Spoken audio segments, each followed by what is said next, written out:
অনুভূতি তো অবশ্যই চমৎকার। আর লাইনে দাঁড়িয়েছি কারণ অন্য একজন ভোটারের যে অধিকার আমারও তাই অধিকার, মানে আমার যে অধিকার অন্যদেরও তাই অধিকার।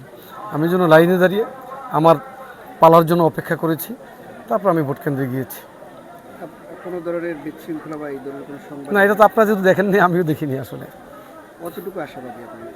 আলহামদুলিল্লাহ, ঠিকমতো যদি সবাই ভোট কেন্দ্রে আসতে পারে এবং ভোট দিতে পারে নির্বিঘ্নে, তাহলে আশা করি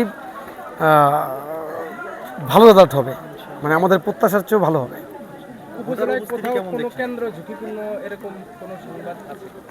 অপারেশন মনপুরে কোনো কেন্দ্র ঝুঁকিপূর্ণ এটা আমার নলেজে নাই আসলে, এখন প্রশাসন বলতে পারবে।